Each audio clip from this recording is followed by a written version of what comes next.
आज हम लोग बात करने वाले हैं बौद्ध धर्म के बारे में। बौद्ध धर्म के बारे में पूरा हम लोग विस्तार से बात करेंगे। ये महात्मा बुद्ध के बारे में, इनके उपदेशों के बारे में, इनके जो बौद्ध धर्म के नियम के बारे में, ये पूरा विस्तार से हम लोग बात करेंगे। आप इसको अंत तक देखते रहिए। देखिए, सबसे पहले बौद्ध धर्म के बारे में बात कर लेते हैं। तो बौद्ध धर्म के संस्थापक कौन थे? स्थापना किसने किया था? गौतम बुद्ध ने। किसने किया था? गौतम बुद्ध ने। तो देखिए, गौतम बुद्ध का बचपन का नाम सिद्धार्थ था। क्या था? गौतम बुद्ध का बचपन का नाम क्या था? सिद्धार्थ था। ध्यान समझिएगा, गौतम बुद्ध का बचपन का नाम सिद्धार्थ था। पिता का नाम सुदोधन था। और उसके बाद ये इनके पिता जो थे शाक्य कुल के थे। कहाँ के थे? शाक्य कुल के थे। ये कुल इनका था शाक्य। और ये कपिलवस्तु के जो प्रधान थे। कपिलवस्तु के क्या थे? ये प्रधान। कपिलवस्तु के ये प्रधान थे। कपिलवस्तु के क्या थे? ये प्रधान थे। अब देखिए, इनके माता का नाम था महामाया। देखिए, इनके पहले परिवार के बारे में अच्छा से देख लेते हैं, उसके बाद सब अच्छा समझेंगे। और भी माता का नाम महामाया था। अब देखिए, जब इनका जन्म हुआ 563 ईसा पूर्व में लुम्बिनी में हुआ। लुम्बिनी जो कि नेपाल में है। नेपाल जो कि नेपाल में, कहां पर है? जो नेपाल में है। लुम्बिनी कहाँ है? नेपाल में। अब देखिए, 563 ईसा पूर्व में इनका जन्म हुआ लुम्बिनी में। तो देखिए, जब जन्म होने के लगभग 5-6 दिन बाद इनकी माँ की मृत्यु हो गई।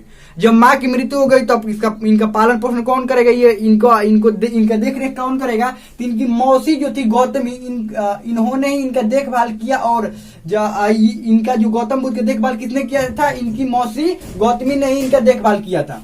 अब देखिए, जब इनका जन्म हुआ ना, गौतम बुद्ध का जब जन्म हुआ ना, तो बहुत सारे, आपको पता है, पहले राजा के घर पर जब किसी भी बच्चे का जन्म होता था तो ज्योतिषी आते थे, साधु महात्मा आते थे, जो कि बताते थे उनका भविष्य कि ये कैसे होंगे, क्या होंगे।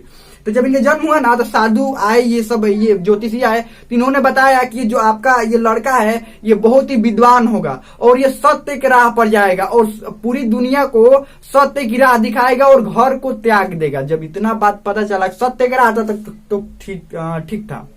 सत्य के राह तक तो ठीक था, लेकिन जब उन्होंने कहा कि ये घर को त्याग देगा, संन्यास ग्रहण कर लेगा, तो दिक्कत हो गया ना इनको पिताजी को। इनके पिता को लगा लीजिए अब हमारे बाद हमारा सत्ता कौन संभालेगी। तो बोल रहे हैं कि तो घर को त्याग देगा। घर के, देखिए, सत्य मार्ग तक तो ठीक था, लेकिन घर के त्याग करने की बात आई तो थोड़ा सा उनके पिता को भी दिक्कत हुआ कि भाई ये हमारा जो सत्ता है वो कौन संभालेगा। तो हुआ ये, तब उन्होंने कहा कि ज्योतिषियों से कहा कि बताइए इसके क्या उपाय है। तो बोले कि इनकी शादी करवा दीजिए। तो शादी जब बड़े हुए तो उनको अधिकतर महल में ही रखा जाता था। क्या किया जाता था? महल में ही रखा जाता था, बाहर नहीं निकलने दिया जाता। अधिकतर क्या किया जाता था? महल में। ना कि बाहरी दुनिया अगर देखे तो समझिए कि अगर बाहरी दुनिया देखे तो बाहर दुनिया के दुख देख लेंगे, दुख समस्या देख लेंगे। जब समस्या देख लेंगे तो कहाँ क्या करेंगे? संन्यास ग्रहण करके उनके दुखों का निवारण करने लगेंगे। अब पता ही था कि लोगों के दुखों के निवारण करेंगे ही करेंगे। तो इससे पहले कि इनको दुख ही ना देखने दिया जाए। कोई समस्या जब दिखेगा ही नहीं तो निवारण कैसे करेंगे? ज्योतिषी ने बताया था ना कि समस्याओं का समाधान करेंगे, लोगों की समस्याओं का समाधान करेंगे। तो इनके पिता ने ऐसा उपाय लगाया कि इनको समस्या ही ना दिखे। जब समस्या नहीं दिखे, समाधान कहां से करेंगे? तो इनकी शादी हो गई, जिनका नाम था यशोधरा। इनकी शादी करवा दी गई यशोधरा। इनकी पत्नी का क्या नाम था? यशोधरा। जब पत्नी का नाम यशोधरा था, तो ये देखिए, शादी होने के बाद भी इनके मन में ये संन्यास ग्रहण करने के विचार आ रहे थे कि ये बाहर घूमे, हम भी लोगों की देखे कि लोग कैसे रहते, क्या हुआ, मतलब क्या है। तो बहुत जिद किए। तो इनके पिता ने कहा ठीक है बाहर घूमिए, लेकिन बाहर घूमिए। तब राजा है तो राजा के मर्जी से नहीं घूमेंगे। तो जब राजा बाहर निकलते, जैसे नेता होता के देखेंगे ना, नेता बाहर निकलेंगे तो क्या होगा? पूरा रोड एकदम ठीक ठाक हो जाएगा, सारी रोड से गाड़ियां हट जाएगी, एकदम रोड फ्रेश, एकदम बढ़िया, एकदम उनको लगेगा कि हाँ हमारे राज्य में बहुत कुछ हो रहा है। लेकिन जो हो रहा है वो तो पता ही है। तो उनको लगेगा हाँ एकदम राज्य बहुत सुरक्षित है, सब चीज ठीक ठाक हो रहा है। जैसे नेता लोगों को लगता है, वैसे ही इनको भी क्या किया गया? पूरा गली सब फ्रेश, एकदम सब चीज बढ़िया एकदम कर दिया गया। जिधर जिधर इनको जाना था उधर से लोगों को हटा दिया गया। लोग नहीं होने चाहिए। अगर समस्या इनको दिख गया तो दिक्कत हो जाएगा। तो हुआ ये कि ये तो था ही। तो बाहर जब निकले ना, तो इनको पता नहीं कैसे ये 4 गो दृश्य दिख गया जीवन का। जब ये निकले, ये इनका एगो सारथी था, ये रथ पर जब निकले बाहर ना, तब तक महल से बाहर निकले, महल तक तो सब ठीक ठाक था। बाहर जैसे निकले ना, तो 4 गो जीवन का दृश्य दिख गया। देखिए क्या क्या दिखा। पहला वृद्ध व्यक्ति दिखा। तो वो बोले, सारथी जो था, उनका सारथी जो था, उससे बोले कि ये वृद्ध व्यक्ति झुका हुआ क्यों है? इतना वृद्ध, ऐसा इसका चेहरा कैसे हो गया? तो बोला महाराज, सबको एक दिन ऐसा ही हो जाना, सभी लोगों को ये वृद्ध ही हो जाना है। ये अभी दिखाई दे रहा है ना, ऐसा चेहरा है, सब ठीक ठाक है। जब वृद्ध होते हैं तो चेहरा ऐसे हो जाता है, लोग झुक कर चलने लगते हैं। तो बोल रहे ये सबका होना है। तो हाँ, ये सच्चाई है कि वृद्ध सबको एक दिन होना है। तो वृद्ध सबको होना है, हमको तो ये बात पता नहीं था। अगला पहले देखे वृद्ध, कुछ देर बाद आगे देखे कि बीमार व्यक्ति को लेकर जा रहे थे, टांकर लेकर जाया जा रहा था बीमार व्यक्ति को। तो ये इसको क्यों लेकर जा रहे हैं? तो उसने बताया, उनका सारथी बताया कि देखिए ये बीमार व्यक्ति है। कैसा व्यक्ति है? ये बीमार हो गया है व्यक्ति और इसको दूसरे के सहारे की जरूरत है। तो वो बोल रहे क्या सभी लोग बीमार होते हैं? हाँ महाराज, ये सभी लोग, वो तो राजा थे ना, उनको क्या पता था बीमार क्या, ये वृद्ध क्या, ये सब कुछ भी उनको दिखाया ही नहीं गया था। तो यानी कि सबको सभी कोई भी बीमार हो सकता है। तो हाँ, ये जीवन में सुख दुख आते रहते हैं। दुखों के जो बीमार होते हैं लोग, उनके जीवन में दुख आते हैं। तो ये बोले अच्छा सब बीमार हो। उसके बाद देखे कि मृत व्यक्ति को लेकर जा रहे थे, मृत व्यक्ति को लेकर जा रहे थे, मरा हुआ व्यक्ति को। इसको कहाँ लेकर जा रहे थे? ये मर गया है। क्या बोले उनके सारथी जो बोले कि ये मर गया है और इसको अब लेकर जाया जा रहा है। तो बोले कि ये सब। और उसके बाद मृत व्यक्ति देखने में सन्यासी व्यक्ति दिख गया। सन्यासी मतलब साधु टाइप का, बैठकर अपनी तपस्या कर रहा था। ये क्या कर रहे हैं? तो ये तपस्या कर रहे हैं, ये भगवान से मतलब ये तपस्या करके और भगवान के पाने की कोशिश कर रहे हैं, भगवान से मिलने की कोशिश कर रहे हैं। तो अच्छा ऐसा बात है, जीवन की इतनी सच्चाई हमको पता नहीं था। तो जब देखिए पहले से इनके मन में था संन्यास ग्रहण करने का, बाहर देखने का, सब ऐसी करने का, लेकिन इनको मौके नहीं मिल रहा था। अब जब ये सब दिख गया तो इसके बाद अब महल में लौटे। जैसे ही महल में लौटे, इनके मन में ये उत्पन्न होने लगा कि अब हमें लगता है कि ये संन्यास ग्रहण करके लोगों को दुखों को दूर करना है। जब पता ही है कि जिंदगी में दुख आना ही है, सबको एक दिन बूढ़ा होना ही है, बीमार होना ही है, तो फिर दूसरे के दुखों क्यों नहीं दूर किया जाए। तो इन्होंने क्या कि इनके मन में आ रहा था, तब तक इनका एक लड़का हो गया। क्या हुआ? तब तक इनका एक लड़का हो गया, जिसका पुत्र, जिसका नाम, अब दासी आकर इनको खुशखबरी सुनाई कि महाराज आपका लड़का हुआ है। तो उनके मुंह से निकला राहुल। राहुल का मतलब बाधा होता है। राहुल का मतलब क्या हुआ? बाधा। तो दासी ने क्या सोचा कि लगता है कि ये जो महाराज बोल रहे हैं ये नाम रख रहे हैं। तो उस लड़का का क्या नाम रख दिया गया? राहुल। क्या नाम रख दिया गया? राहुल। उसके बाद उसके कुछ दिनों के बाद इन्होंने क्या किया? घर को त्याग दिया। ये 29 वर्ष की उम्र में गृह त्याग कब किया? 29 वर्ष की उम्र। ये सब देख लिए थे ना ये। अब ये सोच रहे थे कि लोग इतने दुख है, परेशान है और हम राजमहल में रहे। इनको ये लग रहा है कि हम राजमहल में लोग इतने परेशान हैं। इन्होंने घर को त्याग दिया और ये कहाँ पहुंचे?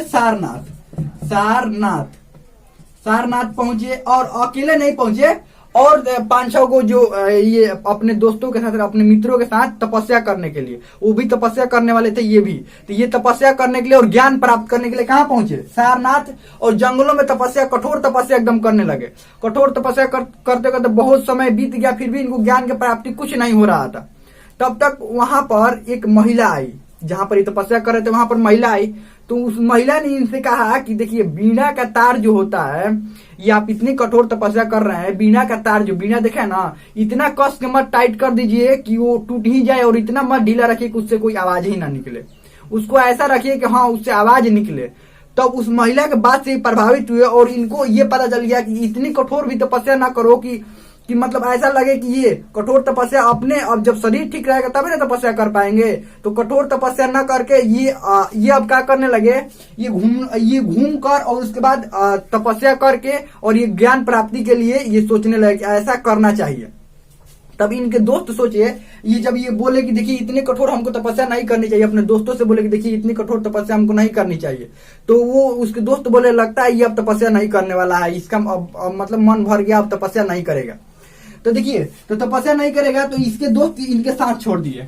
सारनाथ में इनके जो दोस्त थे इनका साथ क्या हुआ? छोड़ दिए। उसके बाद ये पहुंच गए गया। कहाँ पहुंचे? गया पहुंच गए। गया पहुंचे, ये सारनाथ इनका दोस्त साथ छोड़ दिए हैं। अब सारनाथ ये सारनाथ से कहाँ पहुंचे? गया पहुंचे। गया कहाँ? निरंजना नदी के तट पर। निरंजना नदी के तट पर, उसको फल्गु नदी बोला जाता है, या फल्गु नदी के तट पर। वहां पर पीपल वृक्ष के नीचे तपस्या करने लगे। वृक्ष के नीचे तपस्या करने लगे। क्या करने लगे? वृक्ष के नीचे तपस्या करने लगे। ये तपस्या करते करते इनको हुआ ये 29 वर्ष की आयु में ये घर छोड़े थे। तपस्या करते करते हुआ ये कि इनको वैशाख पूर्णिमा के दिन,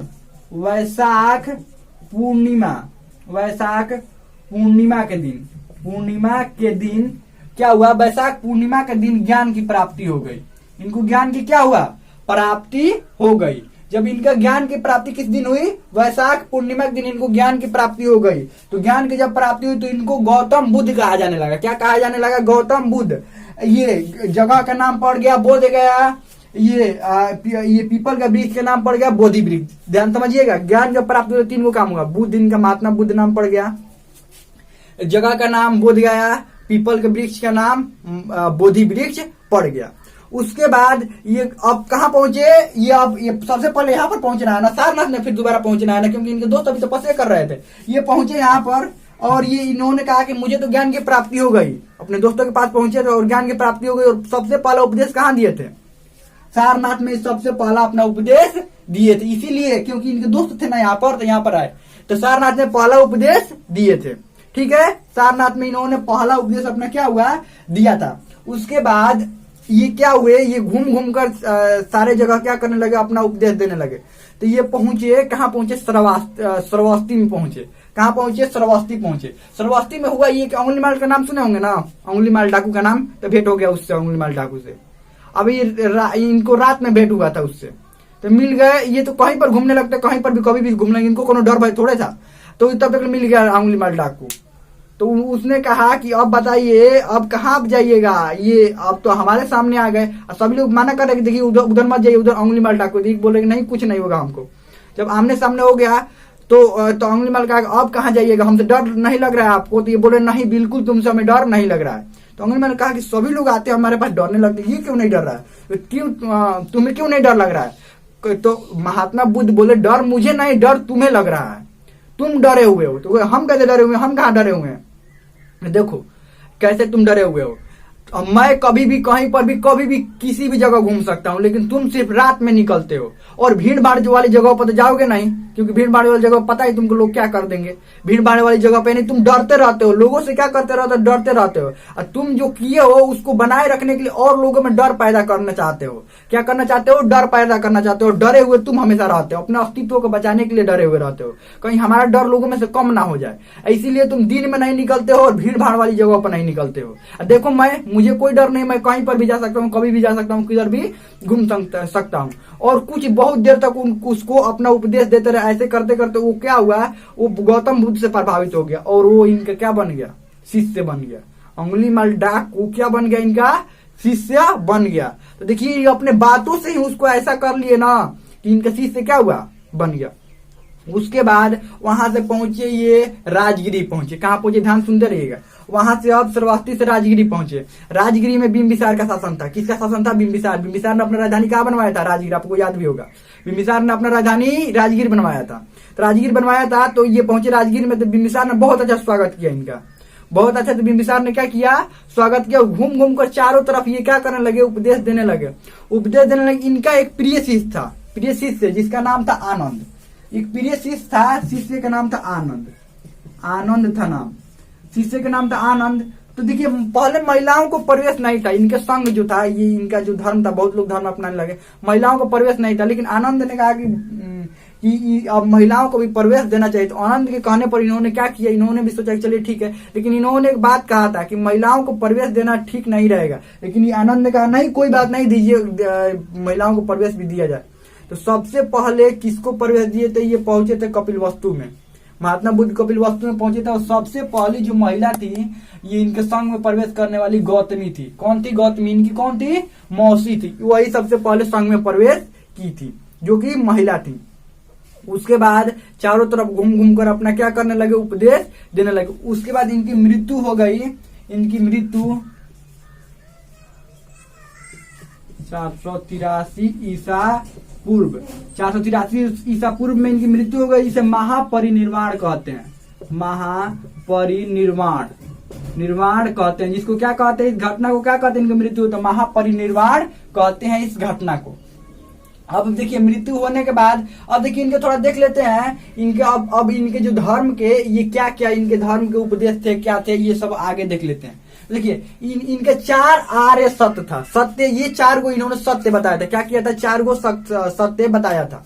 क्या क्या सत्य बताया था, दुख, इन्होंने क्या बताया था कि जीवन जो है वो दुखों से भरा हुआ है। पहला दुख का अर्थ क्या हुआ, जीवन जो है वो दुखों से क्या हुआ है, भरा हुआ है। दूसरा दुख समुदाय, यानी कि किसी बिना ठोस कारण के दुख नहीं हो सकता है। कोई भी बड़ा जब तक कारण ना हो दुख नहीं हो सकता है। और जीवन क्या है, दुखों से भरा हुआ है। रोग ये बहुत चीज आते हैं जिससे दुख से भरा हुआ है, और बिना ठोस कारण के तो दुख होंगे नहीं। बहुत कोई ठोस कारण चाहिए होता है दुख के लिए। और दुख का अंत, इच्छा ही सारे दुखों का जड़ होता है। कोई भी चीज हम इच्छा नहीं करेंगे दुख कहां से होगा। कुछ भी चाहते हैं कि मिल जाए, लेकिन मिलता जब नहीं है दुख हो जाता है। मान लीजिए हम चाहे कि इस पर ऐसे लिख दे, जब नहीं लिखाएगा तो क्या होगा, दुखी नहीं होगा कि देखिए हम लिखने की कोशिश किया, मार्कर भी अच्छा, सब अच्छा है, लिखा ही नहीं रहा है, तो दुख होगा ना। यानी इच्छा जो है वही दुखों का क्या है, जड़ है। बड़ी बड़ी जो इच्छाएं होती है उससे ही क्या होता है, दुख होता है। और दुख के अंत का मार्ग यही है कि इच्छाओं पर नियंत्रण, जितना अधिक इच्छाओं पर नियंत्रण करें उतना ही दुखों पर क्या हो जाएगा, नियंत्रण हो जाएगा। यानी इच्छा कम कर लेंगे दुख कम हो जाएगा, काम खत्म, बस इतना ही है। अष्टांगी मार्ग दिए थे इन्होंने। उसके बाद क्या किया था, अष्टांगी मार्ग दिए थे। 8 गो मार्ग थे। अष्टांगी कितने मार्ग थे, 8 गो। 4 आर्य सत्य थे, याद रखना है। अष्टांगी मार्ग दिया गया था। और इनका 3 त्रिरत्न था। क्या था, त्रिरत्न था, बुद्ध धम्म संघ। क्या था, बुद्ध धम्म संघ, ये 3 गो त्रिरत्न थे। उसके बाद इनके त्रिपिटक था। क्या था, त्रिपिटक। इनका साहित्य है, बौद्ध धर्म का साहित्य है त्रिपिटक। सूत पिटक, अभिधाम पिटक, विनय पिटक, 3 गो था। त्रिपिटक था, इसी को त्रिपिटक कहते हैं, ध्यान रखिएगा। त्रिपिटक, सूत पिटक। सूत पिटक में क्या था कि ये जो ये सिद्धांत लिखे हुए थे, यानी कि बौद्ध धर्म के जो सिद्धांत है वो सिद्धांतों के बारे में पूरे विस्तार से वर्णन था। थोड़ा बहुत ये इनके उपदेशों के बारे में भी वर्णन था, किसके, महात्मा बुद्ध के। और इसमें अभिधाम में बढ़िया से उपदेश के बारे में वर्णन था। ये अभिधाम में बढ़िया से उपदेश के बारे में वर्णन था और सिद्धांत के बारे में वर्णन था। पहला वाला में सिद्धांत के बारे में लिखा हुआ था, दूसरा वाला में ये महात्मा बुद्ध के उपदेश पूरा लिखे हुए थे, उनके बातें जो हुई वो अच्छी तरह से अभिधाम में लिखी हुई थी। तीसरा में विनय पिटक में ये संघ के नियम थे कि संघ में कौन प्रवेश कर सकता है, कैसे रंग रहना है, क्या करना है, ये पूरा संघ में क्या था, वर्णन था। किसमें, विनय पिटक में। अब देखिए 4 गो बौद्ध संगीति हुआ था। बौद्ध संगीति का मतलब तो जानते ही हैं। तो बौद्ध संगीति मतलब बौद्ध धर्म की इनकी मृत्यु होने जाने के बाद अब बौद्ध धर्म कैसे चलेगा, क्या होगा, सारे बातों को एक जगह रखने के लिए और सभी लोगों को आपस में विचार करे, बताएं कि क्या होगा, इसके लिए संगीति का आयोजन करवाया जाता है। यानी कि सारे जो बौद्ध धर्म के बड़े बड़े जो संत है वो एक जगह जुटते हैं, उसी को क्या कहते हैं, संगीति। 4 गो बौद्ध संगीति का आयोजन हुआ। अब देखिए 4 गो बौद्ध संगीति में देखिए ये अंतिम वाला जो महत्वपूर्ण जैसे चारों है, लेकिन अंतिम वाला बताते हैं महायान और हीनायान संप्रदाय बना। 2 गो संप्रदाय में ये विभक्त हो गया। कौन, बौद्ध धर्म 2 गो संप्रदाय में विभक्त हो गया, महायान और हीनायान। ये 2 गो संप्रदाय में विभक्त हो गया। कौन, बौद्ध धर्म उस समय विभक्त हो गया, चौथा बौद्ध संगीति के समय। हमें लगता है कि इसमें आप लोगों को कोई भी डाउट नहीं होगा। कोई भी डाउट है तो पूछ सकते हैं। देखिए इनको जब ज्ञान की ये यहाँ पर पहला उपदेश दिए थे ना, ये सारनाथ में, तो इसको क्या कहते हैं, इसको कहते हैं धर्म चक्र परिवर्तन। क्या कहते हैं, धर्म चक्र परिवर्तन कहते हैं, परिवर्तन, धर्म चक्र परिवर्तन कहते हैं। हमें लगता है कि इसके बाद आपको आपके मन में कोई भी डाउट नहीं होगा। अगर कुछ भी होगा डाउट तो आप कमेंट में पूछ सकते हैं। हमें लगता है कि बहुत अच्छा तरह से आपको समझ में आ गया होगा।